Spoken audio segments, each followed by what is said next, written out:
pagi hari ini dengan bacaan umul kitab Al-Hadiniyah Al-Fatihah. Bismillahirrahmanirrahim. Ya karena itu ya kan Oke. Adik-adik, hari ini kita akan belajar bagaimana sih caranya CPR. Saya nggak tahu apakah mungkin CPR ini akan diberikan ulangannya ketika nanti ada di adik-adik offline ya. Jadi memang agak sulit kalau misalnya saya akan menerangkan CPR secara online karena memang harus praktek, kemudian saya harus ngajari Anda bagaimana caranya sudut tangannya, sudut badan, dan sudut panggul itu gimana. Nah, tapi nggak apa-apa, ini dengan keterbatasan ini kita harus tetap belajar. Nanti insya Allah Desember sudah ada offline-nya ya, Dek ya.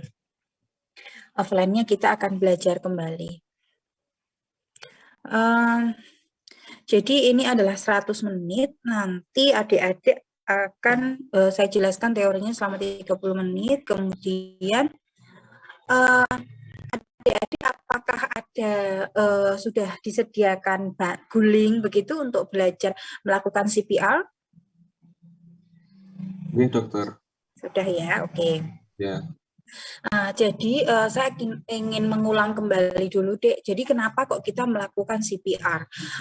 Kalau misalnya adik-adik adalah sudah belajar kemarin-kemarin bahwa sebetulnya kalau kita melakukan pertolongan pertama, maka kita harus dari airway, breathing, circulation, dan sebagainya.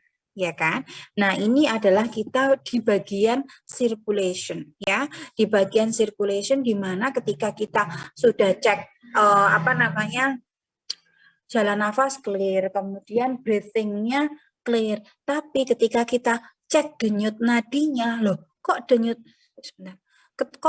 nadinya kok tidak teraba denyut nadi, tidak teraba denyut arteri karotis komunis. Nah, ketika tidak terjadi teraba arteri karotis komunis, maka tindakannya di C, di circulation itu adalah kita melakukan CPR. Nah, kapan sih kita melakukan CPR? Nah, ini adalah CPR itu dilakukan ketika terjadi henti jantung. Anda bayangkan arteri karotis komunis. Sekarang adik-adik silahkan diraba arteri karotis komunisnya. Oke, sekarang cara merabanya adalah adik-adik menengok ke samping, kemudian diraba arteri karotis komunisnya. Berdenyut atau tidak? Iya, dokter. Oke, berdenyut ya.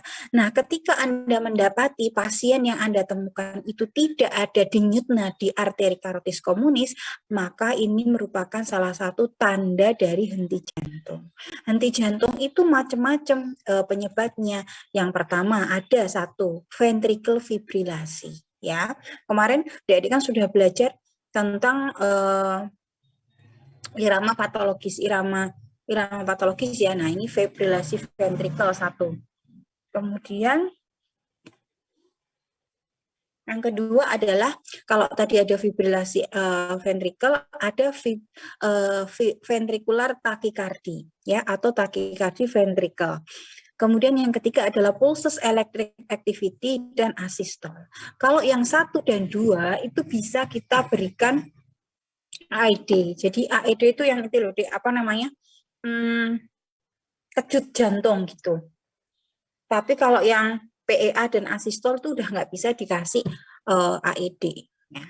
Kemudian penyebab henti jantung itu macam-macam, bisa gagal jantung, bisa tamponade jantung, bisa karena miokarditis, bisa karena kardiomiopati hipertrofi, bisa karena fibrilasi ventricle. Fibrilasi ventricle bisa macam-macam sebab bisa iskemik miokard, infak miokard, tersengat listrik, gangguan elektrolit, atau konsumsi obat-obatan. Jadi misalnya adik-adik habis minum tersengat listrik, orang kan yang kesetrum kemudian dia pingsan gitu kan, arteri karotisnya kok diraba kok enggak teraba, kemudian dicek EKG ternyata kok ventricle fibrilasi. Nah, salah satu penyebab ventricle fibrilasi adalah tersengat listrik atau kesetrum istilahnya gitu ya.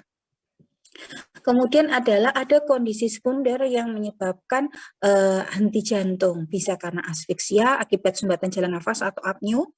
Misalnya nih kamu lagi makan mendoan, kemudian guyon sama temennya, terus tersedak mendoannya itu menutupi jalan nafas. Wah itu kan sampai asfiksi, sampai apneu itu akhirnya mekanisme kompensasinya mengakibatkan jantungnya berhenti, ya. Kemudian kehilangan darah yang cepat, misalnya pada KLL, sendi-sendi yang tulang-tulang besar ya, itu bisa mengakibatkan kehilangan darah yang cepat. Kemudian ada anoksia alveolar akibat edem paru akut, bisa juga karena hipoksemia berat. Hipoksemia berat itu misalnya karena pneumonia atau edem. Misalnya pada pasien-pasien dengan kasus COVID. COVID itu kan masuknya ke pneumonia ya. Jadi karena pneumonia, karena serangan virusnya COVID itu masif sekali mengakibatkan hipoksemia yang berat. Kemudian hipoksemia itu mengakibatkan henti jantung. Makanya pasien-pasien dengan COVID itu kan yang pertama kali diserang itu kan paru-parunya. Begitu dicek langsung putih semua. Nah putih itu kan menggambarkan hipoksemia yang berat. Hipoksemia berat komplikasinya adalah henti jantung. Sehingga pasien-pasien dengan COVID ini kan banyak sekali yang tidak selamat gitu ya. Kemudian bisa juga karena shock septic sama acute brain insult. Acute brain insult itu seperti apa? Jadi itu acute brain insult itu dia mengakibatkan kegagalan pusat nafas. Kemudian ada hipotensi berat sampai apneu ya. Apabila tidak terdapat aliran darah berlangsung lebih dari 5 menit, itu kemungkinan terjadinya kerusakan otak itu bisa irreversibel. Jadi misalnya nih, tiba-tiba ada sumbatan di pembuluh darah otak. Misalnya pada stroke non-hemorrhagic karena sumbatan ya, maka dalam waktu 5 menit bagian otak yang tidak mendapatkan suplai darah ini langsung terjadi kerusakan dan tidak bisa diperbarui atau irreversible ya. Sehingga apapun penyebab dari henti jantung, CPR itu harus dimulai segera mungkin. Apabila reoksigenasi oleh CPR pada henti jantung primer tertunda lebih dari 5 menit, kemungkinan untuk pulih kembali kerusakan otaknya itu sangat kecil ya.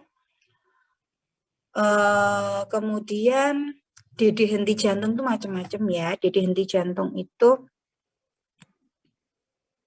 bisa karena hilang kesadaran, bisa karena apneu, bisa karena death-like appearance gitu ya. Lanjut ke ini. Nah, ini adalah gambaran tadi IHCA. IHCA itu adalah in hospital cardiac arrest. Kalau misalnya pasien itu ada di rumah sakit, kemudian ada arrest atau henti jantung, maka yang harus dilakukan adalah satu, pengenalan awal dan pencegahan. Yang kedua adalah aktivasi respon darurat. Yang ketiga adalah CPR kualitas tinggi. Jadi begitu kamu lihat pasiennya kok henti jantung, langsung kamu lakukan CPR. Kemudian kalau pasien kemudian dilakukan defibrilasi. Nah, defibrilasi ini ada syaratnya yang tadi saya bilang, defibrilasi itu hanya bisa pada pasien dengan EKG-nya adalah ventricle takikardi dan ventricle fibrilasi. Kalau PEA dan asistol itu nggak bisa diberikan defibrilasi. Setelah defibrilasi, kemudian perawatan pasca henti jantung, kemudian pemulihan. Ini asumsinya adalah kita berhasil memulihkan jantungnya, kayak memberikan kejutan pada jantung sehingga jantung yang tadinya diem nggak mau kontraksi, ketika di CPR dia akhirnya dikritik-kritik istilahnya ya, kemudian dia akhirnya mau kontraksi lagi gitu. Kemudian kalau out hospital cardiac arrest atau di luar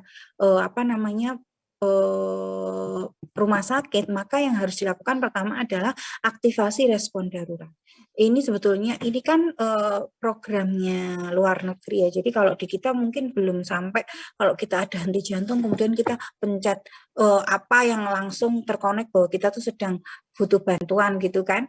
Kalau di luar negeri seperti ini. Jadi begitu dia ada serangan jantung tiba-tiba mungkin dia lagi sepak bola misalnya kayak di siapa tuh dulu artis itu yang habis sepak bola terus tiba-tiba dia menggeletak gitu kan. Nah, itu harusnya yang harus dilakukan pertama kali adalah yang menemukannya itu harus menghubungi layanan darurat, IGD darurat, kemudian langsung melakukan CPR. Setelah di CPR, kemudian di EKG. EKG-nya bagaimana? Kalau EKG-nya ventricle tachycardia atau ventricle fibrilasi, maka kita berikan defibrilator. Setelah itu baru dibawa ke rumah sakit. Jadi asumsinya ketika ini kan asumsi di luar negeri. Kalau di luar negeri harusnya itu di setiap tempat itu orang itu ada apa namanya emergency tool yang ada yang disediakan baik di toko di tempat kesehatan itu salah satunya adalah ini Devip ini. Jadi Devip itu kan sebetulnya kayak kotak koper kecil gitu. Jadi itu menjadi standar di sana ketika terjadi apa-apa gitu. Nah, setelah dibawa ke layanan kemudian rawatnya di rumah sakit. Begitu ya, itu bedanya. Nah, ini adalah yang harus Anda lakukan. Jadi pertama kali, Pertama kali ketika Anda, ini ceritanya adalah Anda sedang makan di mungkin di Pizza Hut makan di Pizza Hut tiba-tiba teman Anda atau siapa, teman sahabat Anda tiba-tiba jatuh gitu atau orang di resto itu tiba-tiba jatuh dek. Maka yang harus Anda lakukan adalah Anda melakukan pemeriksaan kesadaran. Pemeriksaan kesadaran saya selalu bilang kalau meriksa kesadaran kita harus pakai AVPU dulu atau GCS pun itu sama AVPU. Apakah alert? Alert itu kan berarti dia itu tanpa kita manipulasi itu tuh dia bisa udah sadar misalnya, kamu kenapa kok jatuh gitu kan? Misalnya dia bilang aku pusing. Nah, berarti sebetulnya dia alert. Kemudian verbal, verbal itu misalnya kita ajak ngomong, Pak, buka matanya Pak, kenapa Pak kok jatuh Pak, ayo Pak buka matanya, tapi jangan menepuk-nepuk dulu. Setelah V baru pain itu dengan memberikan rangsangan, baik tepukan, nyeri, ditepuk-tepuk, Pak, bangun Pak, gitu ya. Kalau dia bangun dengan pain atau tepukan, ya berarti itu dia kan P ya. Kemudian AVPUU berarti dia tuh enggak unrespon, jadi dia enggak respon, udah diketuk-ketuk, udah dikasih nyeri dia enggak respon, enggak mau buka mata. Nah, kalau itu terjadi kemudian Anda langsung 911 itu ya istilahnya, 911, klik 911 untuk minta pertolongan bahwa ada pasien yang membutuhkan pertolongan. Setelah itu baru nih yang tadi saya bilang adik-adik harus melakukan penilaian denyut nadi. Ini kan dibawa sampai adik-adik itu nanti jadi dokter ya. Ini diperhatikan pemeriksaan arteri karotis itu dilakukan dengan memegang leher penderita dan mencari trachea dengan 2-3 jari. Jadi bisa pakai 2 atau 3. Kalau saya biasanya pakai 2 jari. Selanjutnya dilakukan perabaan bergeser ke lateral, ke arah penolong sampai menemukan batas trakea. Ini adik-adik bisa lihat, ini misalnya adalah trakea saya. Kelihatan nggak, Dek? Loh? Terlihat, Dok. Oke. Ini ya, ini kan kalau seperti ini kan trakea dari sini ke sini. Nah, ini kan tangan saya begini. Nah, dari sini ini tuh kalau periksa arteri karotis itu tuh jangan nyebrang, tapi adalah searah dengan Anda itu ada di mana. Kalau Anda berada di kanan pasien, maka ke arah pemeriksa, dicek ya seperti ini, dicek. Dalam 10 detik dicek apakah ada pulsasi dari arteri karotis komunis. Oke. Setelah misalnya penguji nanti akan bilang, tidak terdapat pulsasi misalnya, maka Anda langsung melakukan kompresi dada. Kompresi dada itu caranya bagaimana? Ini yang sering salah adalah Anda itu tidak membuka bajunya. Padahal kalau kompresi dada itu harus dibuka bajunya. Ya, harus dibuka bajunya, buka bajunya supaya apa? Supaya memang kita itu tepat titiknya. Jadi kalau pakai baju itu kita nggak bisa tepat. Di mana sih manubrium sterninya, di mana sih kostanya itu nggak nemu gitu deh. Jadi harus dibuka. Ya, pastikan area dada terbuka dan bebas. Ini sudah dikasih quote. Harapannya adik-adik jangan sampai lupa. Ketika oske pun jangan lupa manekinnya itu dibuka bajunya, gitu ya. Kemudian kita akan melakukan kompresi. Nah, melakukan kompresi ini kita tentukan lokasinya. Lokasinya itu ada di mana? Jadi caranya kita adalah meletakkan telapak tangan yang telah saling berkaitan di bagian tengah bawah sternum. Nah, makanya kalau kita itu tidak istilahnya tidak membuka bajunya, kita nggak mungkin nemu sternum itu di mana. Jadi tangan kita tuh diginikan, Dek. Ginikan, kemudian letakkan di bagian bawah sternum. Saya ini begini. Itu orang ya. Nanti deh ada videonya kayaknya. Kemudian setelah itu kompresi dilakukan pemberian tekanan secara kuat ya. Jadi ketok enggak ya? Adik-adik kelihatan enggak ya? Gini ya. Jadi 1, 2, 3 gitu ya. Jadi tidak boleh lemah lembut, nggak bisa, harus secara gentle ya. Entah kamu tuh badannya kecil mau besar itu sama. Kemudian kedalaman kompresi untuk dewasa itu sekitar 5 cm dan tidak melebihi 6 cm. Kenapa kok nggak melebihi 6 cm? Nanti pasiennya jantungnya bisa berdetak tapi tulangnya jebol gara-gara kamu terlalu dalam ya. Sehingga tidak boleh lebih dari 6 cm. Kalau pada bayi itu 4 cm. Pada anak-anak sama 5 cm. Jadi kalau memberikan kompresi itu jangan ditekan-tekan terus, tapi harus diberikan istirahat ya, waktu untuk mengembang. Jadi mengembang kembali secara sempurna. Kemudian frekuensinya adalah sekitar 100 sampai 120 kali per menit.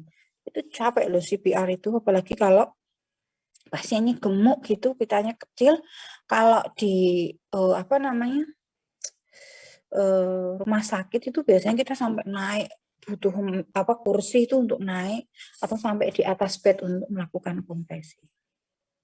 Nah, ini ya caranya seperti ini adik-adik. Jadi memang sudah ada jadi untuk penolong tunggal itu melakukan kompresi dada itu rumusnya adalah 30/2. 30 untuk kompresi, 2-nya adalah untuk nafas buatan. Jadi setelah kompresi 1, 2, 3, 4 sampai 30. Oh ya, ketika adik-adik melakukan kompresi ketika oske itu harus dilafalkan. 1, 2, 3, 4 sampai 30 itu harus dilafalkan gitu ya.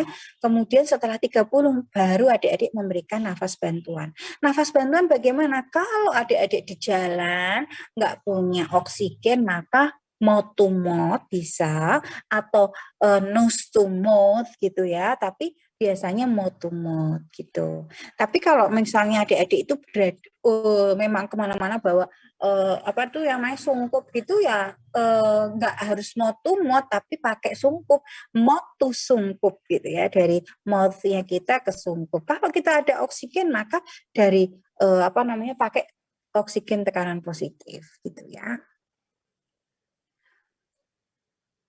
Ini yang perlu diperhatikan adalah posisi jari, badan, kemudian pinggul.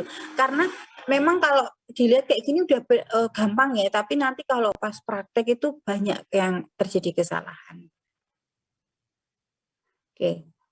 Nah, setelah kan tadi saya selalu bilang kalau pada pasien-pasien yang kita tahu bahwa pasien itu tuh RW sama breathing-nya itu dia clear, udah ketahuan clear dari awal, maka kita boleh melakukan C dulu ya. Misalnya nih kita lagi ngobrol sama teman kita, terus tiba-tiba dia serangan jantung, Nah, kan kalau tadi aja masih ngobrol sama kita, berarti kan sebetulnya airway-nya itu kan clear ya. Maka ketika terjadi serangan jantung seperti itu, maka boleh langsung melakukan CAB atau circulation airway baru breathing. Tapi kalau pada pasien-pasien selain kita tahu pasti bahwa itu serangan jantung, aturannya tetap ABC gitu ya.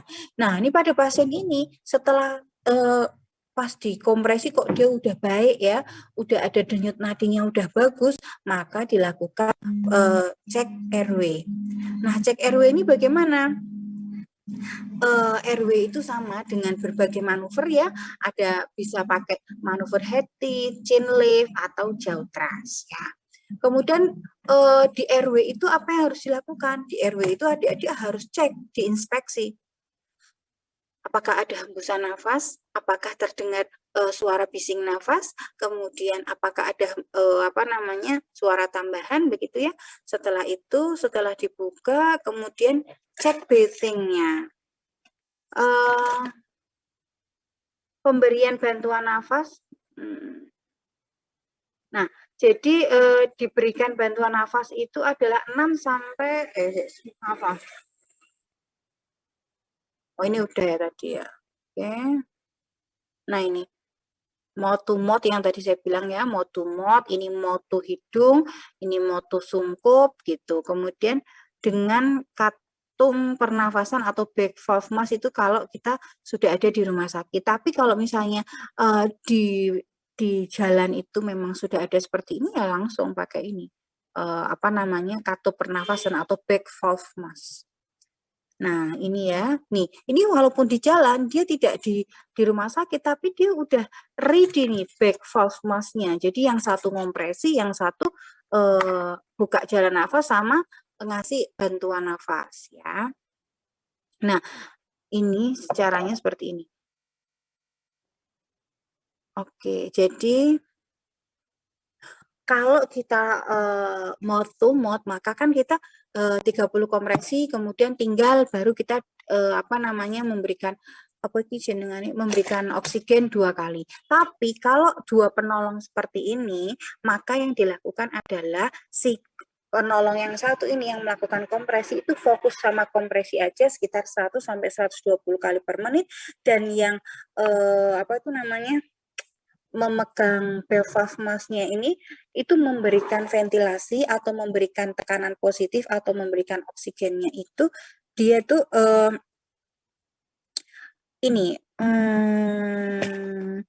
satu kali setiap 6 detik. Jadi 10 kali nafas per menit. Jadi kalau tadi 1 menit itu ada 100 kali kompresi, pemberian oksigennya itu sekitar 10. Jadi kayak 1:1 gitu ya.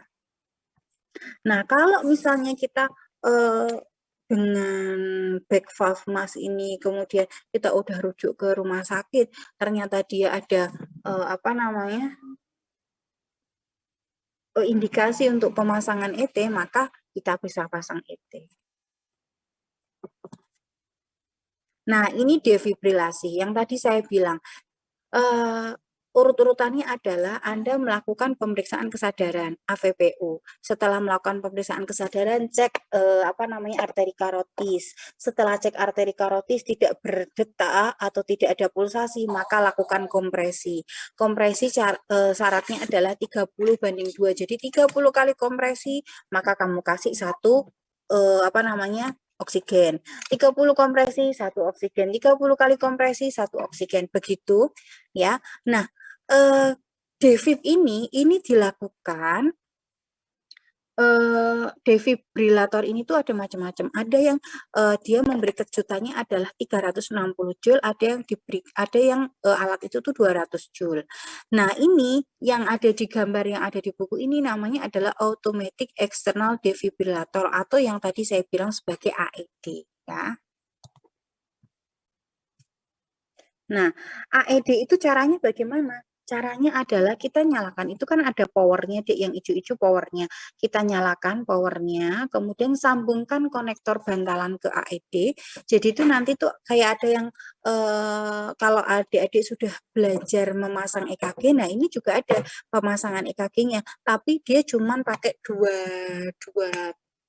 dua apa itu?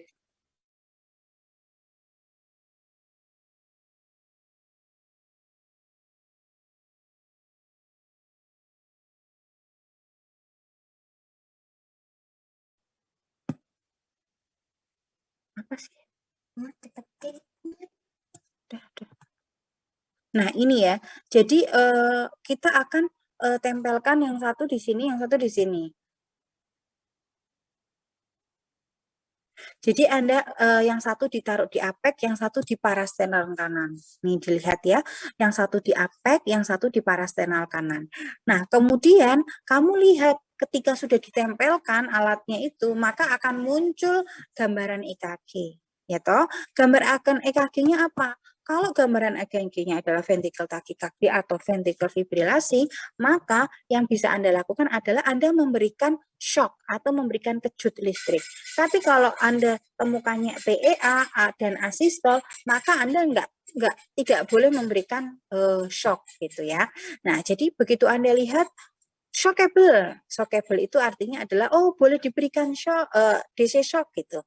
Ketika Anda melihat VT dan VF shockable, maka ketika itu Anda akan memberikan kejut.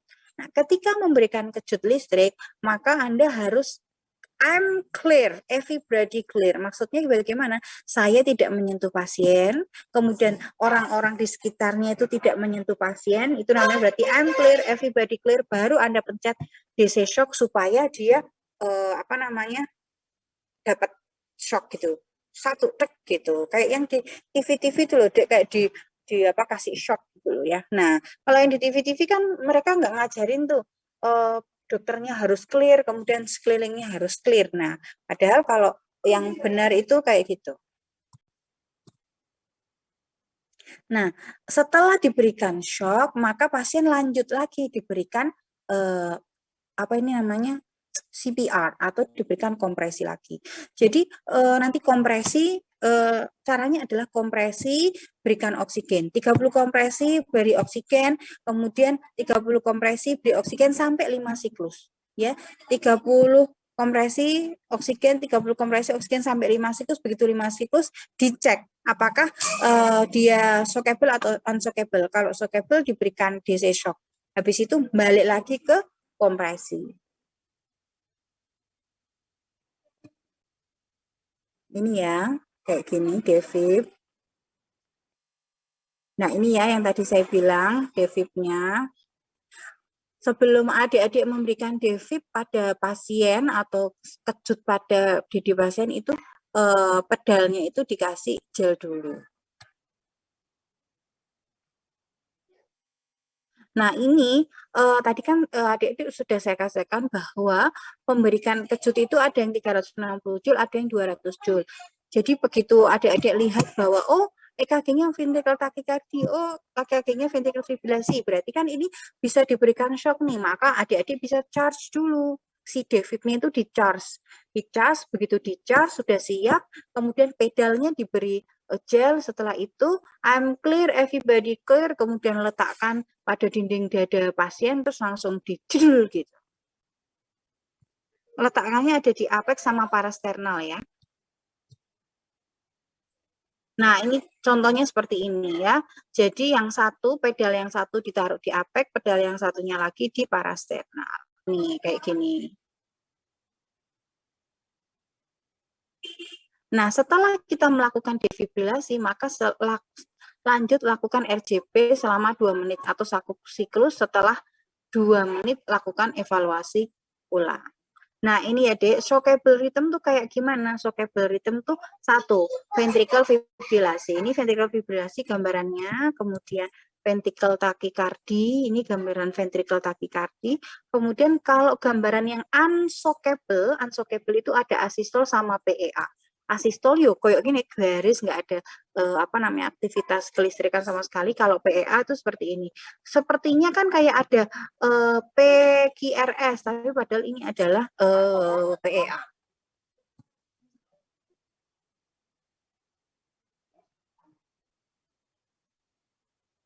Sebentar. Nah, ini adalah apa istilahnya alurnya ya. Jadi adik-adik akan lihat alurnya begini. Ketika adik-adik memberikan CPR, kemudian adik-adik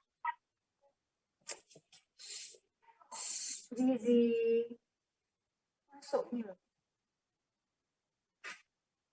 Jadi adik-adik memberikan CPR, setelah CPR kemudian CPR 30 kali dan oksigen ya, sudah 30 kali oksigen, kemudian adik-adik kan pasang monitornya atau defibrilatornya.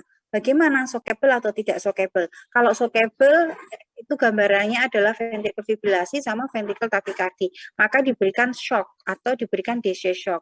Setelah diberikan DC shock, adik-adik langsung berikan CPR selama 2 menit. CPR selama 2 menit ya berarti ya padahal 1 menit itu kan tadi sekitar 100 kali CPR. Berarti kalau 2 menit kan sekitar 200 sampai 240 CPR. Kemudian oksigennya sekitar 20 sampai 24 ya. Kemudian habis dilakukan CPR dicek lagi apa namanya defibrilatornya bagaimana, apakah EKG-nya bagaimana? Oh ternyata EKG-nya dia ini dia EKG-nya misalnya masih VT sama ini apa namanya ventricle tachycardia. Oh berarti kita kasih DC shock sekali lagi. Kasih DC shock sekali lagi. Habis dikasih DC shock sekali lagi, kita CPR lagi 2 menit. CPR 2 menit itu sambil diberikan epinefrin. Jadi udah mulai kasih obat. Ini kasih obatnya setiap 3 sampai 5 menit. Sudah, habis itu dicek lagi. Kalau misalnya ritmenya bagaimana nih? Nah, oh ritmenya masih shockable nih. Masih shockable. Yo wes, kasih DC shock lagi. Kemudian lanjut CPR 2 menit. Kemudian masuk amiodaron. Ya, jadi amiodaron itu udah yang terakhir kali ya. Jadi istilahnya tuh kalau orang udah sampai dikasih amiodaron tuh sebetulnya itu tubuhnya itu sudah nggak mau kontraksi, jantungnya nggak mau kontraksi, tapi kita itu maksa dengan menggunakan obat-obat vasokonstriktor seperti epinefrin dan amiodaron itu supaya pembuluh darahnya itu mengecil dan memberikan efek untuk mengontraksikan si jantung gitu ya. Tapi kalau misalnya apa yang adik-adik lakukan ketika di siklus kedua kok iramanya dari VT kok malah berubah menjadi PEA, maka yang harus dilakukan adalah nih, jika ada tanda-tanda sirkulasi spontan kembali atau ROS, ya ROS itu adalah sirkulasi return of apa namanya sirkulasinya itu kembali, maka lanjutkan ke langkah 10 atau 11. Langkah 10 itu yang mana nih? Ya. Jika ROS lanjutkan ke perawatan pasca henti jantung. Ya, jadi kalau misalnya kita kok mendapatkan pasiennya itu kok ventricle iramanya itu PEA dan asistol ya, maka yang harus kita lakukan adalah tidak memberikan defib tapi hanya memberikan obat-obatan vasokonstriktor seperti epinefrin itu ya.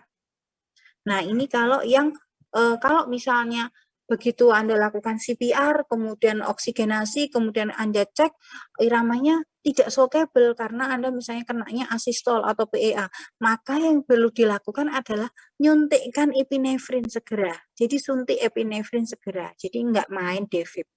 Ya, karena udah nggak bisa kalau kan kalau asistol itu kan kayak orang itu tinggal nunggu tinggal nunggu lesnya gitu loh, Dek. Jadi kalau cuman pakai defib itu dia nggak konjat, makanya harus main obat gitu.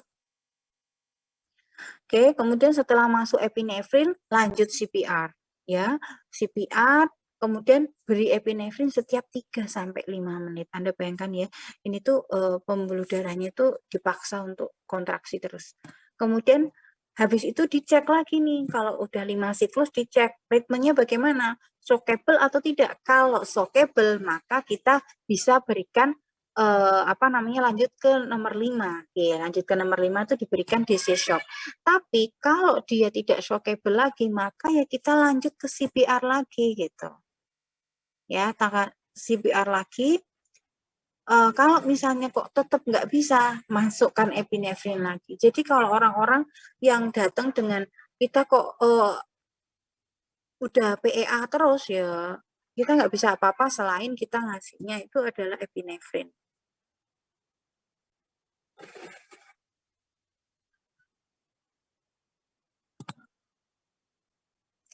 Ini adalah checklistnya, jadi adik-adik nanti melakukannya seperti ini.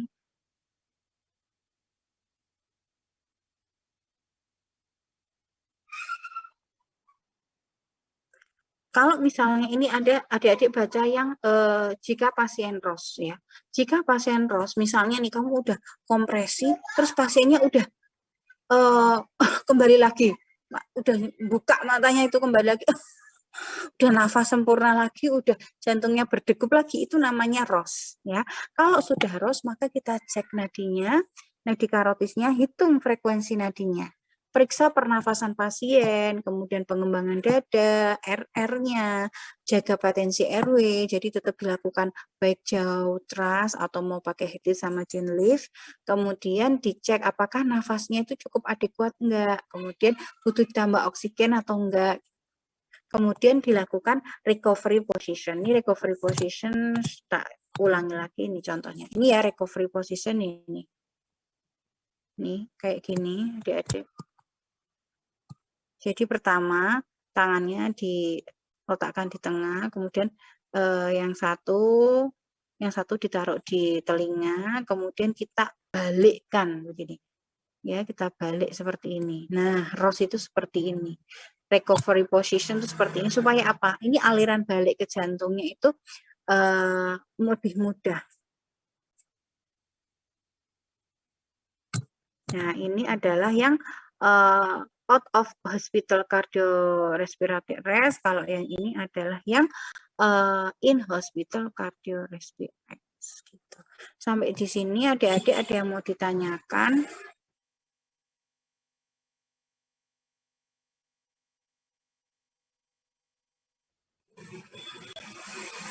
Izin bertanya, dokter.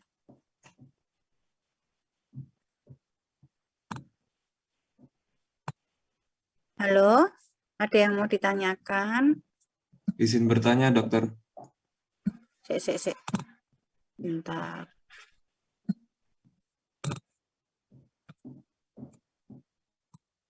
Gimana? Ada yang mau ditanyakan nggak? Izin bertanya, dokter. Ya, apa ini Renata dari? Renata, ya. Gimana, Dok, apabila kita sedang di luar ya, dokter, terus tiba-tiba ada wanita gitu, dok, kena henti jantung. Nah, apabila kita akan melakukan kompresi dada seperti itu, apakah harus dibuka juga, dokter, untuk bajunya, dokter? Iya, karena wanita itu kan juga sama-sama pasien. Ya, ada lagi? Izin bertanya, dok. Ya. Jadi untuk yang penanganan CPR apa itu? Yang misalkan terdapat pasien ada yang kardiak arrest, misalkan dia, jadi kan kita melakukan CPR nih, dok. Kita lakukan CPR terus tanpa defibrilasi. Terus itu kita berhentinya kapan gitu? Nah, gini, jadi tuh kita ngeceknya tiap 5 siklus, Zulfikri. Jadi kan kita kan cek nih, kita lakukan kompresi 30 kali kompresi, kan habis 1, 2, 3, 4, 5, 6, 7, 8, 9, 10 sampai 30, habis itu kan kita kasih oksigen ya, kemudian 30 lagi oksigen sampai 5 siklus. 5 siklus itu berarti 30,2, 30/2-nya itu 5 kali. Paham, Zulfikri? Nah, setelah 5 siklus baru kita cek iramanya. Kalau iramanya itu jadi setiap 5 siklus kamu cek iramanya. Iramanya bagaimana? Kalau iramanya itu shockable, ya, shockable itu apa aja? Ventricular fibrilasi sama ventricular tachycardia, maka Anda berikan defib. Ya, kalau tidak shockable, maka Anda berikan epinefrin. Setelah pemberian itu apa yang harus dilakukan? Ya CPR lagi. CPR lagi sampai 5 siklus gitu kan. CPR 5 siklus, kemudian kita kita itu tahunya bahwa habis kita CPR toh kan tadi habis defib. Habis itu kita CPR 5 siklus, habis CPR 5 siklus kita cek arteri karotis komunis lagi. Ya, ketika arteri karotis komunisnya kamu sudah merasa ada pulsasi, berarti dia udah ROS. Jadi kapan berhenti untuk CPR? Kalau sudah ROS. Kalau kamu cek arteri karotis komunis setelah 5 kali siklus CPR itu kok dia sudah ada nadinya, berarti kalau udah ada nadi jantungnya sudah kontraksi belum? Sudah kontraksi. Sudah. Nah, kalau sudah kontraksi, maka yang harus Anda lakukan, berarti pasien ini udah ROS nih. Kalau sudah ROS, maka letakkan posisi pasien, posisi ROS yang tadi itu, dan dimonitor. Kira-kira dia butuhnya apa? Apakah nafasnya itu adekuat nggak? Butuh bantuan oksigen nggak? Begitu. Paham nggak Zulfikri? Izin bertanya lagi boleh, Dok? Boleh. Kalau Gimana? misalkan kita lakukan CPR terus-menerus, akan tapi tidak menemukan ROS gimana? Itu kan ada di pertama nih, siklus pertama kita CPR, kemudian kalau dia ini katakanlah kasusnya habis dia CPR, kemudian dia ternyata masih shockable nih, kita kasih defib, ya toh. Kemudian kita CPR lagi, kemudian kita cek loh, kok udah nggak shockable, berarti kita masukkan epinefrin. Kemudian kita CPR lagi, sambil kita lihat kok malah jadi unshockable lagi, masukkan amiodaron. Setelah itu kalau sudah itu kita akan edukasi ke pasien ke keluarga. Jadi kalau misalnya sudah sampai amiodaron itu kita edukasi ke keluarga. Karena gini, ini banyak terjadi ya, kayak misalnya salah satu kakak kelas saya itu dokter anestesi itu dia henti jantung, sudah henti jantung karena COVID ya, karena COVID henti jantung itu sudah yang CPR, sudah masuk epinefrin, sudah masuk sampai amiodaron gitu. Kemudian misalnya Pak terus sebetulnya pas masuk amiodaron itu udah ada nadinya lagi gitu. Udah ada nadinya lagi, sempat ada nadinya lagi misalnya. Kalau sempat ada nadinya lagi, kemudian kalau nantinya dia jatuh lagi ke henti jantung, maka sebaiknya kita memberikan edukasi ke keluarga pasien, karena tuh kalau pasien udah dimasukin epinefrin, amiodaron, itu tuh pembuluh darahnya tuh biasanya tuh sudah banyak yang pecah. Jadi kasihan sebetulnya. Kasihannya tuh dalam artian begini, pasien misalnya sudah berbulan-bulan ada di ICU, kemudian sudah berbulan-bulan menggunakan alat bantu nafas. Kalau misalnya dia itu bisa sembuh, itu pasti akan mengalami kerusakannya itu sudah banyak ya. Pastinya kan kerusakannya sudah banyak. Jadi kalau misalnya dia sembuh, maksudnya selamat dari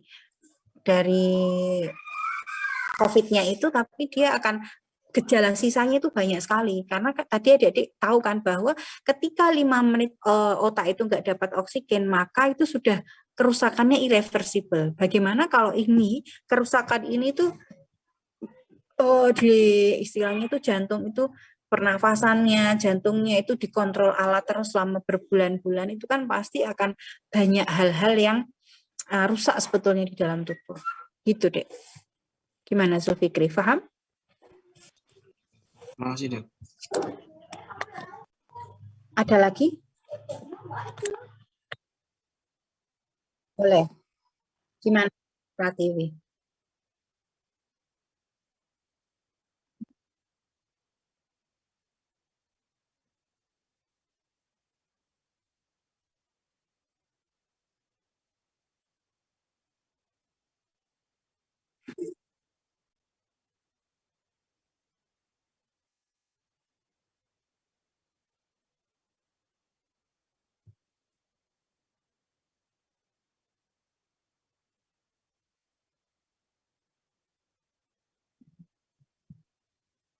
Oke.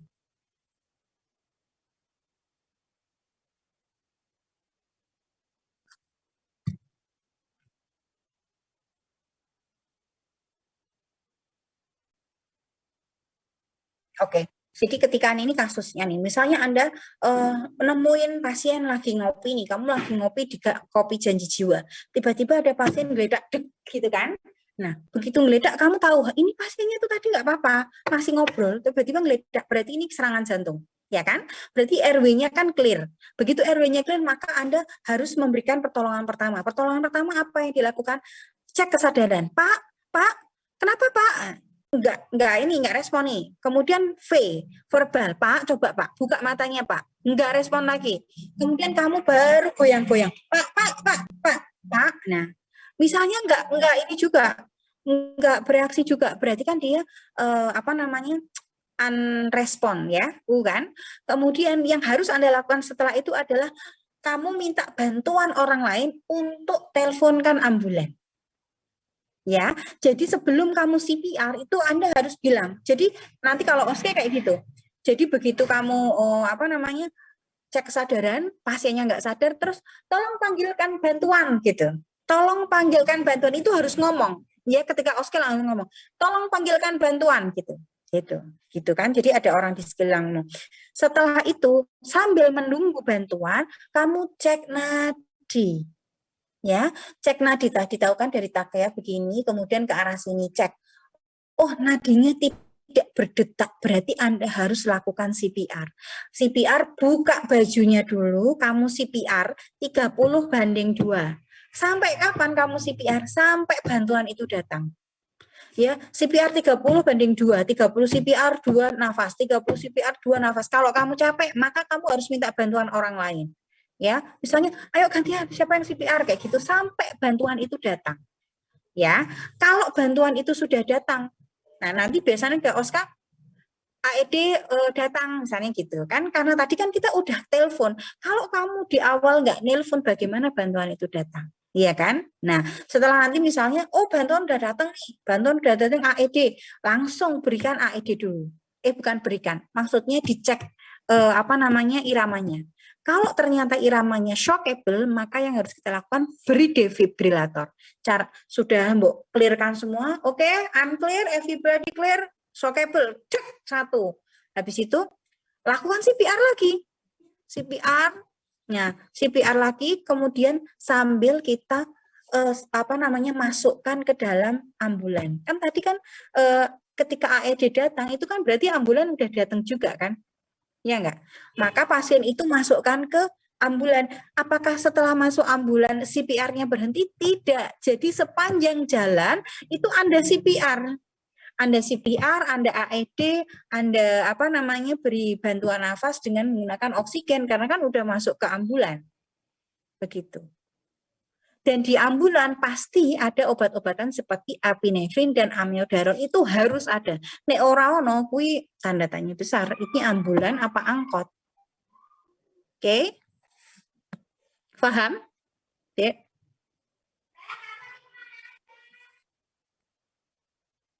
Oke.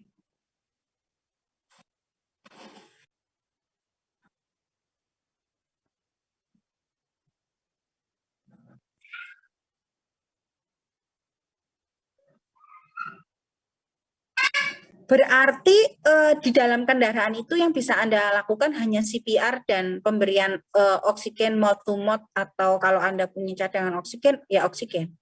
Jadi nggak pakai defib nggak apa-apa. Yang penting CPR terus. Ada lagi? Oke, ada yang lain?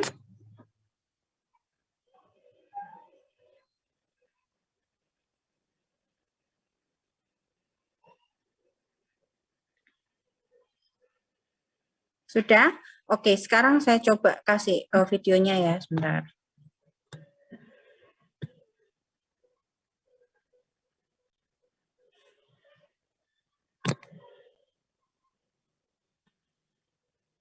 Oh, Errori. Adik-adik bisa minta tolong udah dapat videonya belum?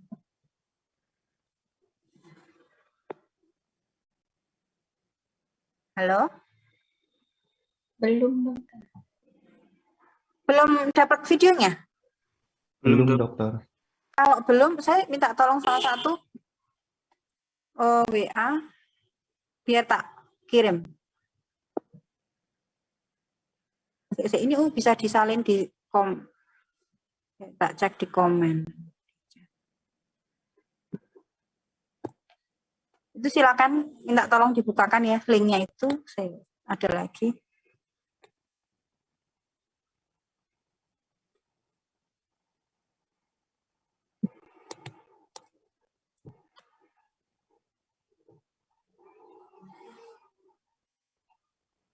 Sama salah satu WA saya ya. Ada yang nggak bisa disalin soalnya.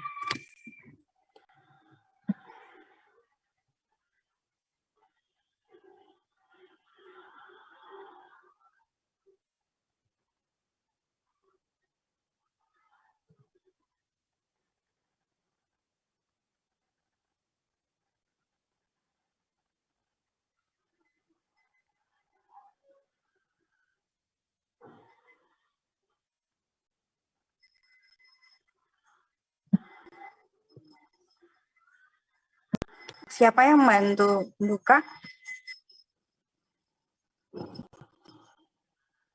Saya izin share screen gitu.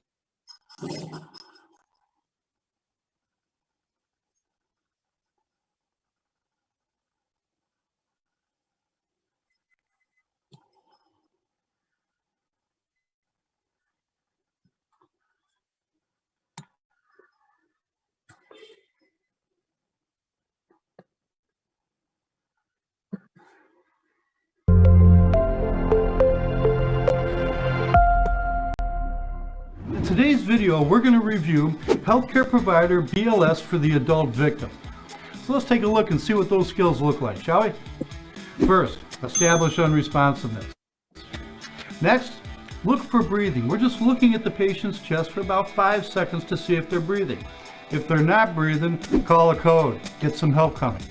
Next step, check for a carotid pulse, but remember, spend no more than 10 seconds checking for that pulse. Next, begin chest compressions. We're going to do our compressions at a rate of at least 100, at a compression to ventilation ratio of 30:2. And we're going to get the AED or the defibrillator on the patient as quickly as we can. So let's take a peek and see what that looks like, shall we? Doctor! Yes? They just dropped this man off outside the ER. Well, let's see. He's unresponsive. We'll look for breathing for 5 seconds. This man is not breathing. Nurse, call a code.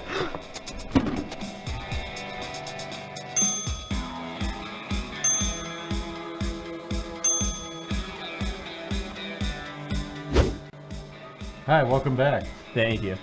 Next, we check for a pulse. How long do I check a pulse for? No more than 10 seconds. This patient has no pulse. We must begin CPR.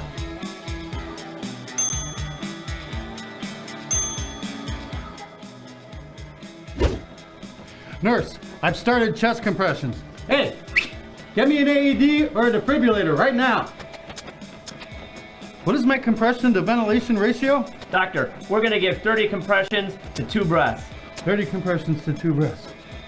How far into the chest should I be pushing on this guy? 2 inches. 2 inches. What's my rate of compressions? I don't know what I'm doing.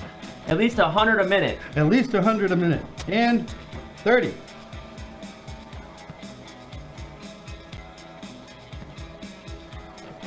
I'm getting tired. Somebody get over here. That's a lot of work. Yeah.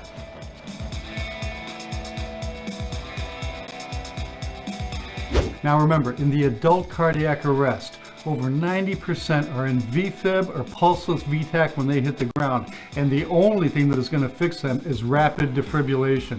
CPR in the adult cardiac arrest is a buy-time maneuver only. It helps to keep the patient in VFib so we can shock them. But again, we need to shock them as quickly as we can. So get that AED and get it on the patient. Nurse, where the hell is that AED? The AED's here now. Hand me those shirts. Let me get this guy's shirt off.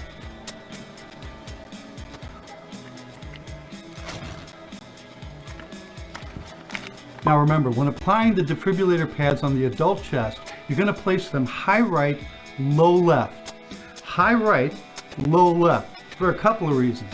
One, most implanted devices, implanted defibrillator or pacemaker, are placed under the patient's left clavicle. You might be able to feel and appreciate that, but for that reason we place the pads high right, low left, with the intent of making a heart sandwich. That's right, a heart sandwich. We need the heart in between the pads. If I put a pad here and a pad here, energy goes from one pad to the other. I'm going to defibrillate this guy's sternum. I need to get the heart in between the pads. So again, the pads go high right, low left, heart sandwich. Place electrode.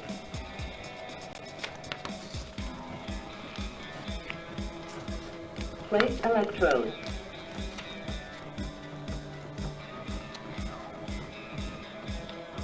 Do not touch patient. Analyzing rhythm. Stand clear. Push flashing button. I'm clear, you're clear, we're clear. clear. 3, 2, 1, shock.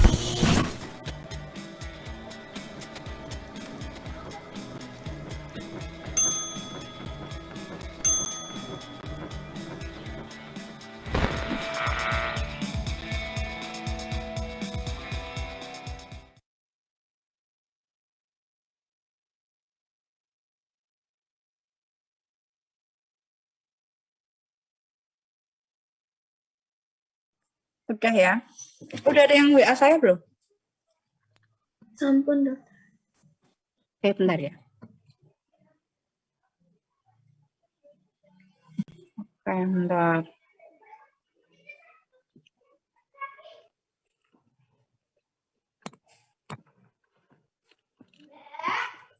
Udah saya kirim deh.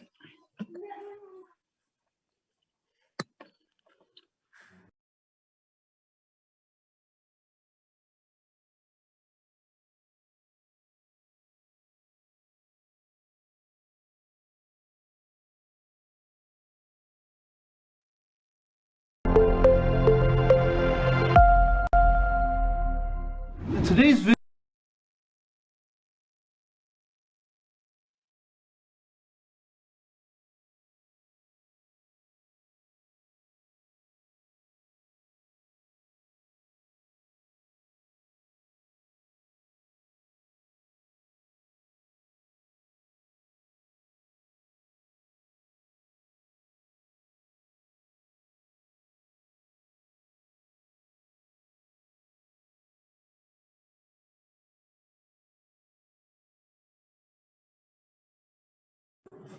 Gimana?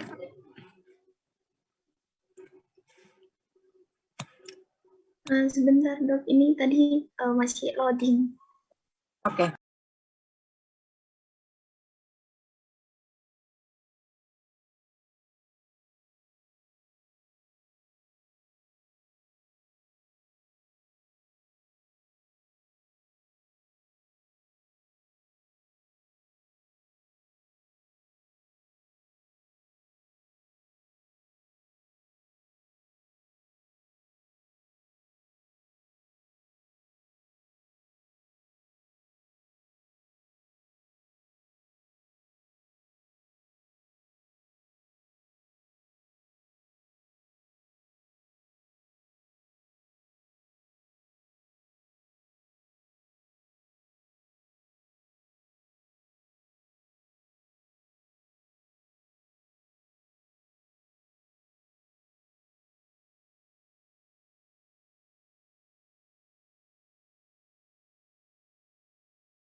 In today's video, we're going to review healthcare provider BLS for the adult victim.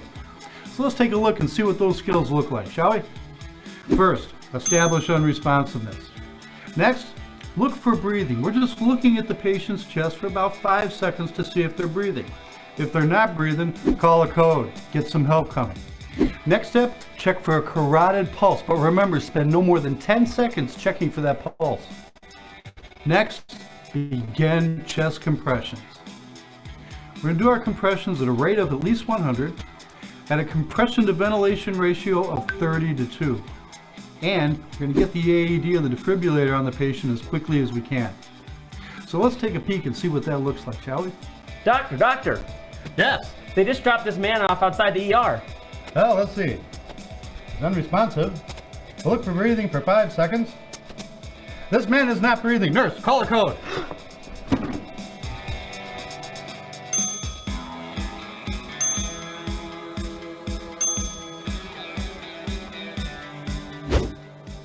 Hi, welcome back. Thank you. Next, we check for a pulse. How long do I check a pulse for? No more than 10 seconds. This patient has no pulse. We must begin CPR.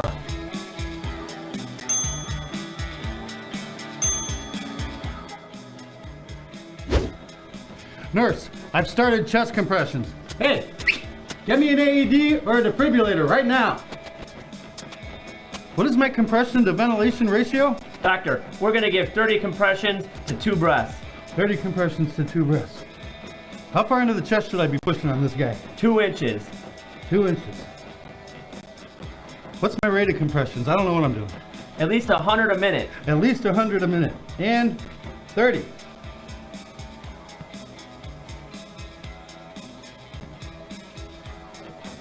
I'm getting tired. Somebody get over here. That's a lot of work. Yeah.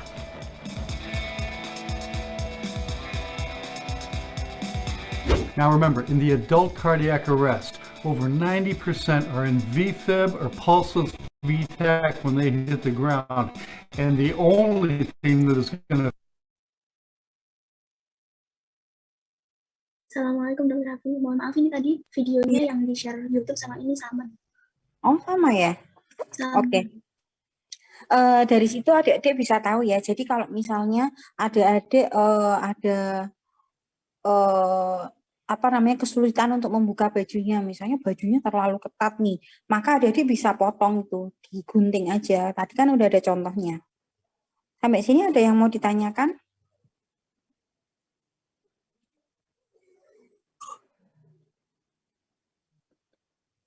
Nggak ada?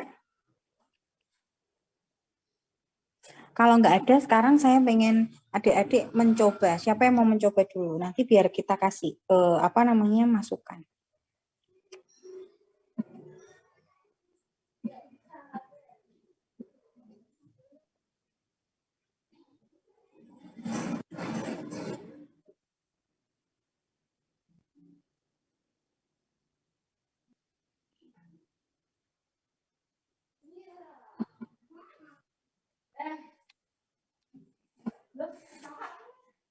Ya. Vicky mau nyoba? Siapa yang mau coba?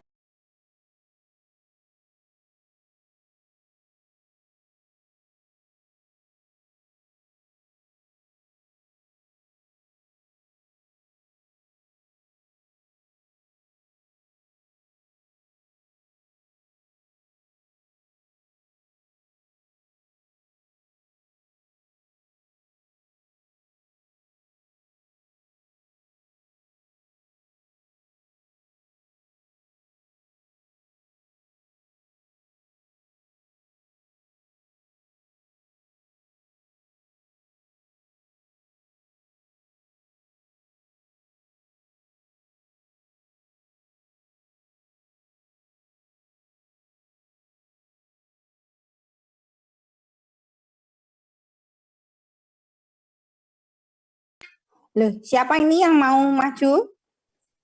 Saya dokter. Oke, iya Zulfikri. Nanti kan kita jadi tahu salahnya di mana. Ya, izin ambil bonekanya terlebih dahulu ya. Oke, nanti teman-teman juga harus siap ya.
Apakah sudah terlihat, Dok? Ya udah, oke. Baik, ini untuk skenario berarti di luar. Ya, di luar aja. Di luar, nanti saya ceritanya adalah orang-orang di samping Anda gitu. Ya, baik, Dokter. Tiba-tiba pasien lagi minum kopi, terus tiba-tiba nggak sadarkan diri. Berarti skenario ada pasien tidak sadarkan diri. Yang pertama kita cek kesadaran terlebih dahulu, kita nilai AVPU-nya, alert, verbal, sama pen, apakah dia adanya. Ya, Walaupun itu boneka, Anda tidak bisa di atasnya boneka itu. Anda harus tetap di sebelah kanan boneka. Ya, oke. Ya, oke, dah. Yang pertama kita nilai cek kesadarannya terlebih dahulu, yaitu menggunakan AVPU, alert, terus verbal sama pen. Kita panggil menggunakan verbal, Pak, Bapak, terus kita berikan rangsangan atau tepukan. Pak, berarti unconsciousness, tidak ada respon. Lalu setelah itu kita nilai RW-nya selama 10 detik, berarti di sini tidak ada, enter RW-nya berarti clear. Lalu setelah itu kita panggil code blue atau net 911. Teman-teman minta tolong segera untuk panggilkan tenaga kesehatan atau tenaga kesehatan. Lalu setelah itu kita cek pada sirkulasinya, yaitu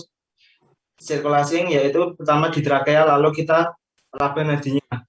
Di sini dapatkan tidak ada nadi, lalu kita berikan. Ayo cek nadinya.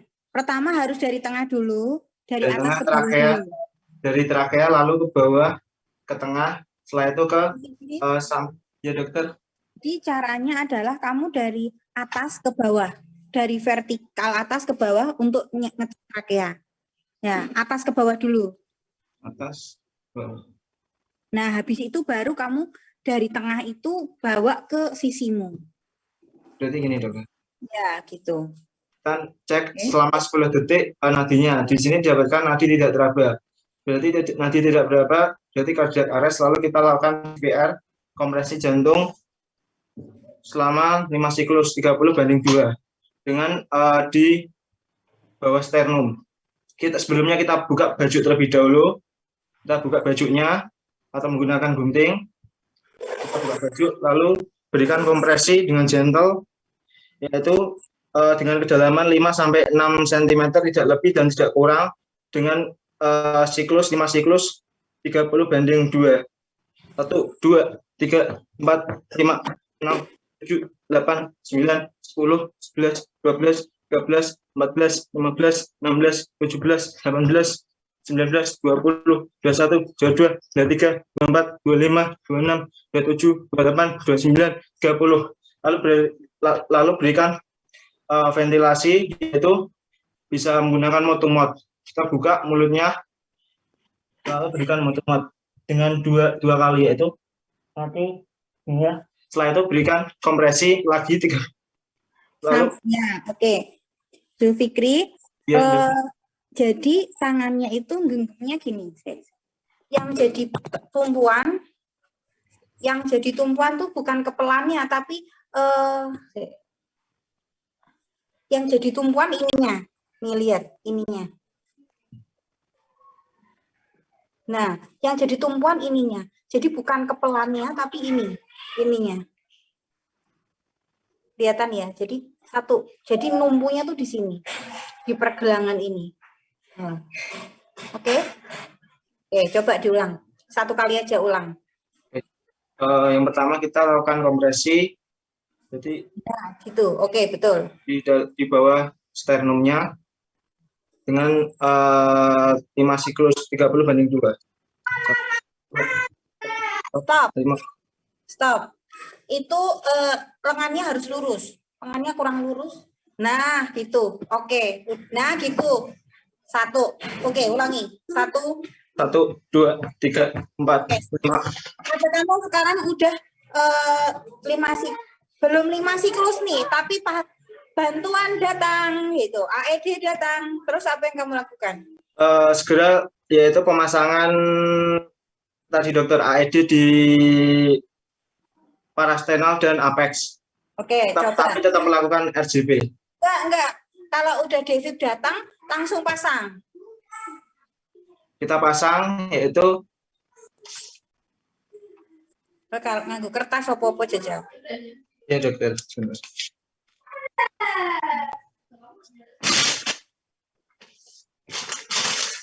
Kita pasang defibrilatornya di parastenal dan apex. Oke. Lalu setelah itu kita aktifkan defibrilatornya. Sebelumnya kita pastikan M clear, U clear, FIBRD clear, lalu kita aktifkan kejutan. Sudah dokter. Jangan, enggak gitu. Jadi begitu kamu tempelkan, kamu lihat dulu. Kamu cas dulu. Tadi kan belum dicas. Begitu kamu tempelkan, kamu tekan cas. Dicas, kemudian kamu lihat EKG-nya. Kalau EKG-nya shockable, baru kamu I'm clear, everybody clear, pedalnya itu kamu kasih jelly baru divipkan gitu loh. Coba ulangi. Baik, kita pasang AED-nya yaitu untuk memonitor, lalu kita aktifkan, lalu kita cas, kita nilai monitornya terlebih dahulu. Apakah di sini ventilasi atau fibrilasi atau asistol. Di sini ventrikel takikardi. Terus didapatkan berarti shockable, yaitu yang pertama setelah kita shockable, kita pastikan berikan, berarti ini ada pedalnya, dok? Ya, ada pedalnya kanan kiri. Kayak yang kamu lihat di TV kayak loh, Dek. Oh iya, dok. Jadi kita ambil pedalnya, lalu kita berikan lubrikan atau gel, lalu setelah itu I'm clear, you clear, everybody clear, kita shock. Sudah, dok. Nah, gini. Jadi ketika I'm clear, everybody clear, tanganmu itu pedalnya udah ada di tempatnya, satu di sternum, yang satu di apex. Oke, kemudian kamu lihat kakimu apakah nempel enggak, I'm clear.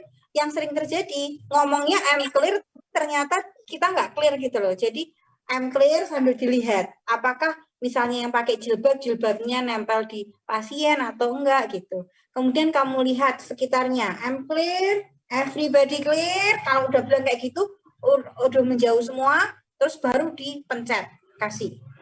David. Gitu. Nah, wes gitu. Oke, habis itu apa lagi? Dilakukan apa? Setelah itu kita lakukan apa coba? Kita monitor, dokter. Apakah habis itu langsung RJP lagi, dokter? Kan, RJP lagi. Ya. RJP lagi selama 5 siklus. Setelah itu tangannya belum lurus. Nah, oke. RJP selama 5 siklus. Oke, setelah 5 siklus apa yang harus dilakukan? Kita monitor lagi, dokter. Cek arteri karotis komunis. Kita cek arteri karotis komunis, apakah adanya tanda ROS atau tidak. Oke, nadi teraba, berarti nadi teraba, berarti adanya tanda ROS. Terus? Pulsasi, lalu kita berikan recovery, tanda dimiringkan ke kanan. Nah, tangannya pasien ditaruh di telinga kiri, kemudian dimiringkan. Jadi gini, dokter. Ya, gitu, kakinya barang ya, gitu. Oke, sampai sini paham, Zulfikri? Paham, dok. Oke, habis terus kayak gitu karena ini Anda itu lagi di out of hospital, maka dirujuk ke rumah sakit, gitu ya, gitu ya. Oke, sekarang siapa lagi? Habis Zulfikri siapa?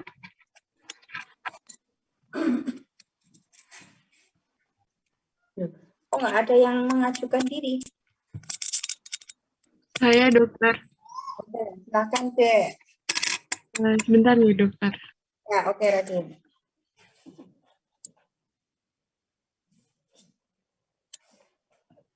Ini Benny tadi ngapain?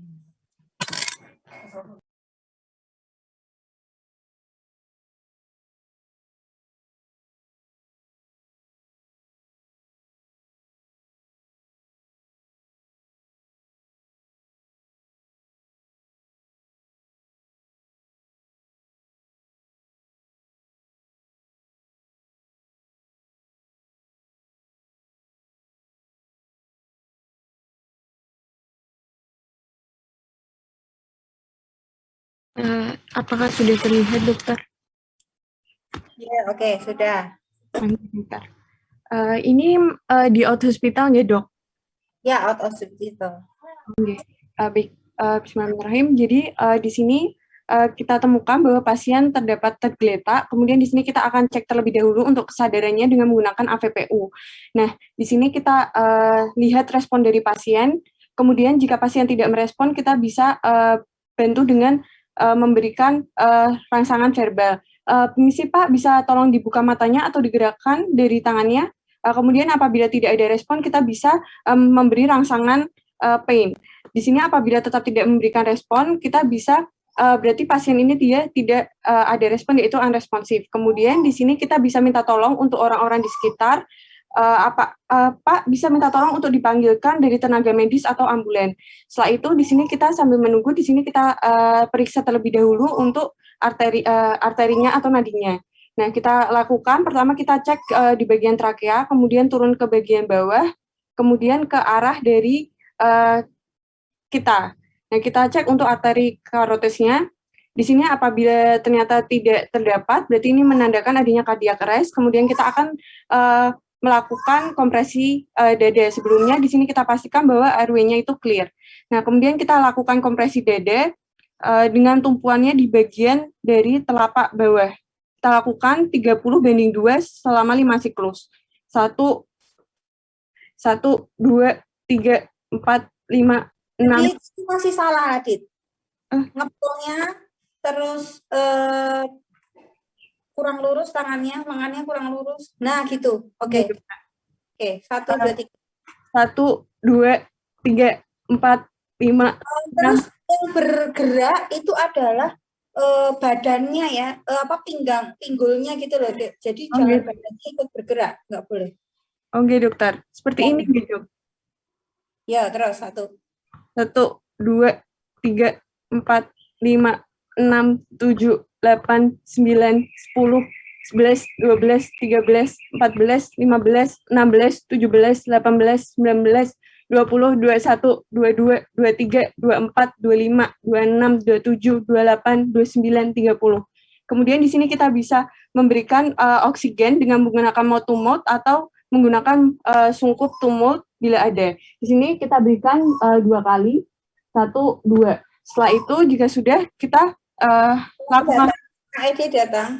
Kemudian kita ketika AED datang kita bisa pasang yaitu di bagian apex dan juga di bagian dari parasternal kanan pasien. Nah, setelah itu di sini kita cek terlebih dahulu untuk iramanya. Di sini dia shockable atau unshockable. Nah, kita lihat dari VT maupun VF-nya terlebih dahulu. Ventricle fibrilasi. Nah, kemudian kalau di sini didapatkan ventricle fibrilasi, kita berarti pasien ini shockable. Jadi kita pastikan bahwa di sekitarnya itu clear, kemudian juga kita clear, jangan ada kerudung ataupun pakaian yang berada di sekitaran pasien. Nah, di sini kita bisa lakukan apabila sudah clear, kita bisa katakan everybody clear, kemudian kita bisa pencet. Tadi. Oh, enggak dokter. Sebelumnya kita cas terlebih dahulu.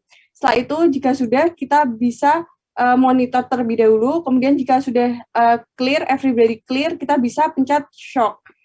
Kemudian kita pencet shock. Gue kasih loh. Gimana dokter? Pedalnya belum loh. Pedalnya belum dikasih jelly. Oh enggak. Jadi kita sebelumnya kita bisa beri gel terlebih dahulu. Kemudian kita pasang dari pedalnya terlebih dahulu. Nah, setelah itu apabila sudah siap semua dan juga everybody clear, berarti kita bisa pencet shock. Kemudian kita pencet shock. Setelah itu jika sudah, kita lakukan monitor kembali. Nah, setelah itu nanti kita bisa lakukan kompresi lagi. Kita kompresi. Coba. Kita bisa kompresi lagi di bawah dari sternumnya. 5 siklus sama 30/2. Kekuatannya ada di di bagian sini ya. Pergelangan situ. Oke. 1, 2, 3, 4, 5, 6, 7, 8, 9, 10. 5 siklus. Sudah 5 siklus, kemudian apa yang harus kamu lakukan? Kemudian di sini kita periksa lagi di bagian arterinya untuk melihat apakah sudah ROS atau belum. Nah, kita lakukan tadi untuk mulai dari trakea ke bawah, kemudian ke arah kita cek untuk arterinya selama 10 detik. Tidak teraba nadi. Nah, apabila di sini belum teraba nadi, maka kita bisa lakukan kompresi lagi, kemudian 30/2, sama karena tadi untuk ambulan dari tenaga medisnya sudah datang, kita bisa berikan epinefrin. Belum epinefrin dulu, kan kamu belum cek EKG-nya. Oke, dokter. Berarti ini kompresi lagi nggak, dokter? Enggak. Jadi begitu 5 siklus, kan kamu cek nadinya ternyata tidak teraba. Langsung kamu cek EKG-nya, ya kan? Oke, dokter. EKG-nya bagaimana? Kan itu tempelan AED kan nempel terus tuh. Ya, EKG-nya bagaimana? Kalau dia itu shockable, maka kamu kasih DC shock lagi. Oke, dokter. Berarti ini tadi apabila ternyata nadinya itu belum teraba, kita bisa cek terlebih dahulu. Kita lakukan kompresi terlebih dahulu. Kompresi, cek dulu. Kita lakukan cek terlebih dahulu pada EKG-nya. Di sini kalau misalkan EKG-nya itu shockable atau unshockable, kalau misalkan dia shockable, kita lakukan sama seperti tadi nggak, dokter? Berarti ya, devip lagi. Berarti kita devip lagi. Kemudian kalau misalnya dia unshockable, berarti kita bisa melakukan tadi yaitu memberikan epinefrin sambil pasiennya shockable. Apa yang kamu lakukan? Bagaimana, dokter? Pasiennya shockable. Terus apa yang kamu lakukan? Misalkan shockable, berarti kita bisa melakukan devip lagi seperti awal, yaitu tadi kita memberikan gel terlebih dahulu, kemudian kita pastikan kita monitor terlebih dahulu semuanya. Kemudian apabila sudah, kita bisa pasang dan sudah dibeli gel, kemudian kita bisa pastikan semuanya clear, everybody clear, kemudian kita pencet shocknya terlebih dahulu. Jika sudah, nanti kita bisa monitor kembali. Bukan monitor, habis ini langsung CPR lagi. Langsung jantung kompresi lagi nggak, dokter? Kompresi. Habis kompresi misalnya, coba kamu kompresi dulu. Oke, dokter. Jadi ini kita kompresi sama 30/2. Ya. 2, 3. Oke, sudah 5 siklus. Oke, dokter. Terus apa yang kamu lakukan? Nah, setelah itu di sini kita kita cek terlebih dahulu untuk nadinya. Tidak teraba. Terus jika tidak teraba, berarti kita cek kembali untuk dari EKG-nya dia unshockable atau shockable. PEA. Nah, kalau misalkan PEA berarti menandakan bahwa dia unshockable. Jadi kita nanti bisa berikan tadi yaitu memberikan epinefrin. Oke, epinefrin masuk sambil apa? Sambil dilakukan kompresi, dokter. Dan epinefrin diberikan tiap berapa menit? Tadi itu 3 sampai 4 menit, dokter. 3 sampai 5 menit ya. Oke. Setelah itu, ini udah 5 siklus nih. Kamu cek apa? Nah, kemudian nanti kita cek kembali, dokter, dari EKG-nya itu dia shockable atau unshockable. Setelah 5 siklus cek apa? Cek arterinya, nadinya terlebih dahulu, dokter. Ya, teraba. Nah, kalau misalnya sudah teraba, berarti di sini menandakan ROS-nya itu sudah ada, berarti kita bisa memposisikan pasien itu pasca henti jantung, yaitu dengan memiringkan dari pasien. Untuk tangannya itu diletakkan di bagian telinga kiri dan untuk kakinya ditekuk. Terus dibawa ke rumah sakit ya. Kemudian dibawa ke rumah sakit. Dokter. Oke, siapa lagi? Paham ya, Radit? Nggih, dokter. Terima kasih, nggih, dokter.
Ayo, siapa lagi? Izin mencoba, nggih, Dok. Ya, oke. Nanti kalau kamu coba kan jadi dapat feedback. Oke, silakan. Sama, nggih. Mungkin dibalik ya, piye caranya ya, Dik, biar kamu tetap bisa di sebelah kanan pasien.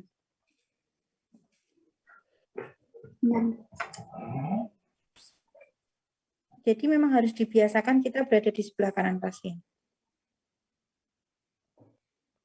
Oke, itu udah di sebelah kanan ya. Sebelah kiri itu mesti kepalanya pindah, Dek, kepalanya pindah. Nah, itu baru di sebelah kanan pasien. Oke. Jadi pasien ini sama, nggih, Dok? Sama aja. Nanti baru saya akan mainkan skenarionya. Pasiennya langsung berak, habis itu kita langsung pertama kita lakukan penilaian respon. Kita lakukan penilaian AVPU. Pak, kenapa? Pak, coba minta tolong dibuka matanya, tidak ada respon. Terus kita Pak, kenapa Pak? Terus kita lakukan penekanan di sternum juga nggak ada respon. Kita langsung aktivasi layanan gawat darurat. Pak, minta tolong teleponkan ambulan gawat darurat. Terus habis itu kita lanjutkan dengan circulation. Kita dari trakeanya kita tarik ke bawah, terus ke lateral searah dengan kita raba di arteri karotisnya selama 10 menit ada atau tidaknya pulsasi. Ada pulsasi enggak, Dok? Oh, tidak ada pulsasi. Kita lanjutkan dengan kompresi dada. Kita langsung buka bajunya pasien, dibebaskan pada bagian dadanya, kita kompresi di setengah bawah sternum menggunakan dasar telapak tangan. 1, 2, 3, 4, 5, 6, 7, 8, 9, 10, 11, 12, 13, 14, 15, 16, 17, 18. Iya. Tidak. Posisinya kamu nggak boleh seperti itu. Nah, kayak gitu. Madepnya ke badan pasien. Nah, oke. Terus. Oke, ya. 2, 3, 4, 5, 6, 7, 8, 9, 10, 11, 12, 13, 14, 15, 16, 17, 18, 19, 20, 21, 22, 23, 24, 25, 26, 27, 28, 9, 30. Dilanjutkan dengan pemberian oksigen menggunakan mouth to mouth atau mouth to sungkup 2.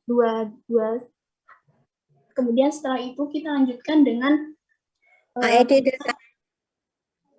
datang. Kita langsung Masuk, Mbak. di parasternal kanannya dan juga pada bagian apex jantungnya. Setelah itu, setelah dipasang, kita nyalakan, kemudian kita tentukan dosis kejutnya, kemudian kita charge, kemudian kita nilai di monitornya.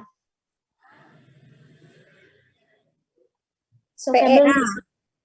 PEA kita lanjutkan dengan ventricle fibrilasi dulu. Ventricle fibrilasi. Ventricle fibrilasi.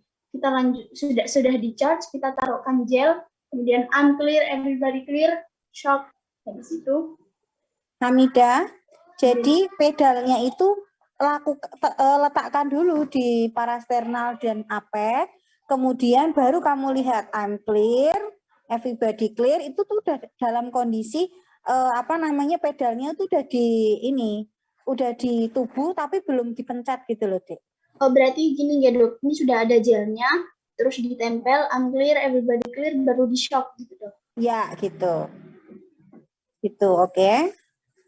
Ya, Dok. Oke, terus lanjut apa? Setelah di charge, kita lakukan RJP 2 menit, 5 siklus.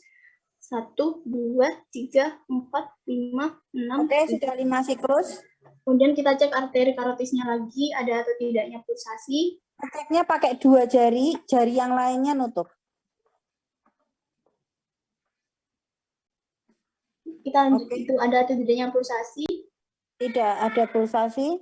Tidak ada pulsasi, kemudian kita lanjutkan dengan pemberian epinefrin selama 3-5 menit, kemudian lanjutkan dengan RJP.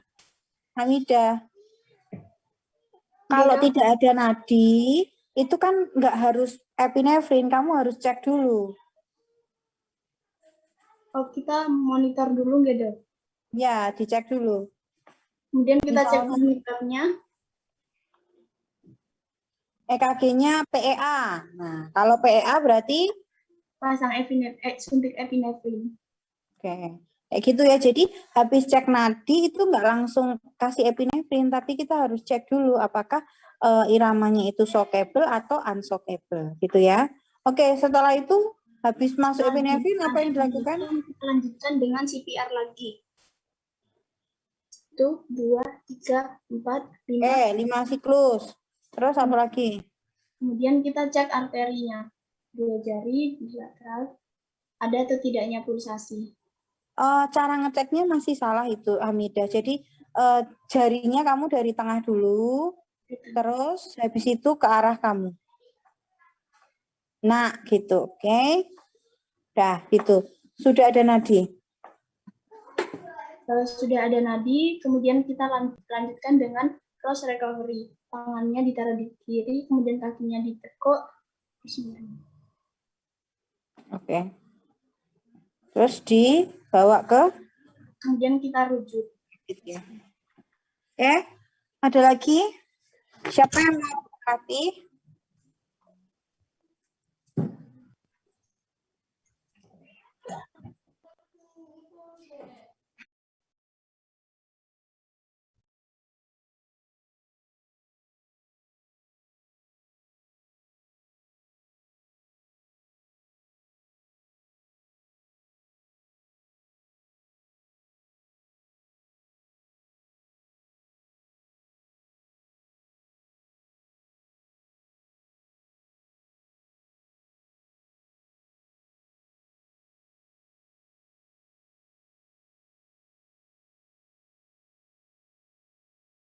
Siapa ini? Wes, nggak ada yang mau latihan lagi.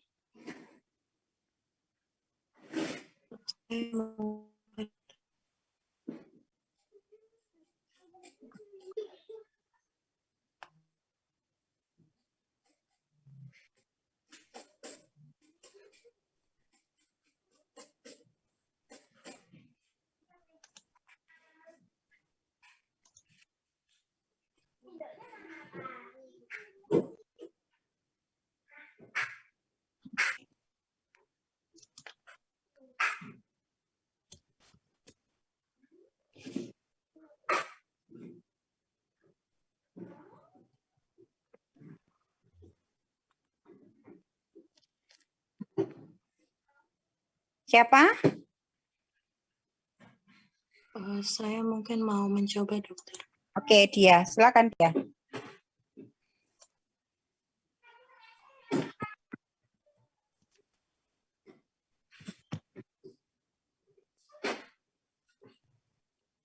Untuk skenario-nya Sama. karena ini ternyata misalnya untuk skenario-nya tadi ada laki-laki sedang minum kopi tiba-tiba terjatuh. Nah, kita periksa terlebih dahulu di sini. Ternyata ini kita coba panggil terlebih dahulu, Pak, kalau misalnya nggak bangun, nanti mungkin bisa ditepuk, Pak, kalau masih tidak bangun, mungkin nanti bisa digoyangkan. Pak, kalau misalnya tidak, mungkin nanti kita bisa lakukan CPR sambil kita lihat terlebih dahulu, misalnya sebelumnya udah kita lihat, kita periksa di sini jalan napasnya misalnya di mulutnya, di hidungnya tidak ada sumbatan. Nah, untuk CPR posisinya saya sudah berada sebelah kanan, kemudian tangannya entar seperti, sebelum di CPR itu kita cek terlebih dahulu nadinya. Nah, kita raba dari trakeanya terlebih dahulu, di sini dari atas ke bawah, kemudian kita raba ke arah kita menggunakan 2 jari. Ini nadinya tadi tidak teraba. Setelah itu kemudian kita mulai persiapan lakukan CPR. Nah, untuk persiapan lakukan CPR ini kita pastikan tempatnya itu udah datar, terus bajunya dibuka terlebih dahulu untuk baju pasiennya, bapaknya. Kemudian posisi tangannya seperti ini. Kemudian ini kita berada, ini kan dari sternumnya, di bagian tengah bawah sternumnya. Kemudian tangannya jangan sampai menekuk, kita pastikan seperti ini posisi, jadi bertumpunya pada ini yang bagian bawah. Dengan kompresi 30 kali kompresi dan juga 2 kali napas. Nah, sebelum itu kalau misalnya ada orang lain di sekitar, kita boleh minta bantuan, misalnya Mas atau Mbak boleh minta tolong untuk panggilkan bantuan ataupun ambulans, misalnya ke rumah sakit. Nah, setelah itu kita lakukan CPR 30 kali. 1, 2, 3, 4, 5, 6, 7, 8, 9, 10, 11, 12, 13, 14, 15, 16, 17, 18. Iya, itu nekoknya yang buat apa namanya bantalan yang ini ya. Coba lihat. Saya lihat kamu nekoknya gimana? Nekok ininya, nekok tangannya. Seperti ini, dokter. Ya, oke. Yang buat bantalan itu tumpuannya di apa? Nah, situnya. Oke, ulangi. Seperti ini, dokter. 2, 3, 4, 5, 6, 7, 8. Jangan lupa dibuka ya bajunya ya. Oke, terus? Nggih, sampun dokter, di bajunya. Saya lanjutkan nggih, dokter? 11, 12, 13, 14, 15, 16, 17, 18, 19, 20, 21, 22, 23, 24, 25, 26, 27, 28, 29, 30. Kemudian kita berikan untuk nafas bantuannya bisa mouth to mouth ataupun mouth to sungkup kalau misalnya memang ada sungkupnya. Atau bisa mouth to nose. Nah, di sini misalnya menggunakan mouth to mouth, kemudian diberikan nafas bantuan 1 kali, 2 kali. Terus kita lakukan CPR lagi sampai misalnya bantuannya datang. Oke, bantuan datang. Nah, kalau misalnya bantuannya datang, kita misalnya pasienmu mbok dongkrak-dongkraken. Iya, dokter, maaf ini karena saya pakai meja kecil jadi agak susah. Oke, terus. Nah, nanti kita pasangkan di sini di parasternal kanan. Kemudian juga kita pasang di bagian apex-nya di sini. Misalnya di sini. Nah, nanti kalau misalnya sudah dipasangkan, kemudian kita lihat terlebih dahulu di sini untuk EKG-nya, untuk hasilnya tadi ventricle tachycardia. Ventricle tachycardia. Berarti kalau ventricle tachycardia itu kita berikan, berarti dia tuh yang shockable ya, yang tadi ventricle tachycardia kalau tidak salah. Nah, kita pertamanya ini untuk persiapkan dari tegangannya terlebih dahulu. Jadi untuk yang tegangan yang shocknya itu kita bisa beri tegangan yang cukup, sebelumnya kita olesi gel terlebih dahulu. Nah, terus kalau misalnya sudah, kita persiapkan, sudah tegangannya sudah cukup, kemudian kita letakkan di sini dengan sudah diletakkan di parasanan dan juga di apex-nya. Kemudian ini persiapan seperti ini kita cek, misalnya saya sudah siap, terus sekitarnya juga sudah, kemudian nanti bisa diberikan tegangan seperti itu. Kemudian ini tadi didapatkan untuk kemudian kita periksa nadinya. Ini tadi nadinya saya belum terabang ya dokter tadi.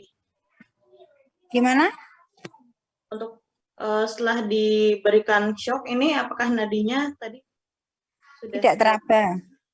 Untuk nadinya masih belum teraba. Untuk selanjutnya kita berikan, kalau nadinya belum teraba, kita lihat dari EKG-nya lagi. EKG-nya PEA. Kalau untuk EKG-nya PEA, kita bisa berikan epinefrin. Setelah diberikan epinefrin, itu tadi kita berarti dikasih PCR lagi atau CPR? CPR. Maaf dokter. Nanti maaf dokter, dikasih CPR kembali dengan posisi yang tadi seperti ini. 1, 2, 3, 4, 5, 6, 7, 8. Oke, udah 5 siklus, terus? Siklus 30 kali. Kemudian kita cek lagi nadinya dari trakea, kemudian ke arah sampingnya ini sudah teraba, berarti kan dia ROS. Kemudian kita bisa miringkan ke posisi kita. Jadi tangannya pasien ditaruh di telinganya, ditekuk seperti ini, terus nanti bisa dimiringkan, kakinya juga bisa ditekuk, dimiringkan.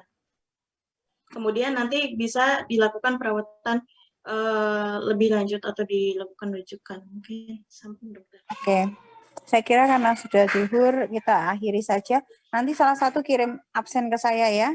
Kita akhiri dengan bacaan hamdalah dan doa kafaratul majelis. Alhamdulillahirrahmanirrahim. Subhanaka wa bihamdika asyhadu an la ilaha illa anta astaghfiruka wa atubu ilaik.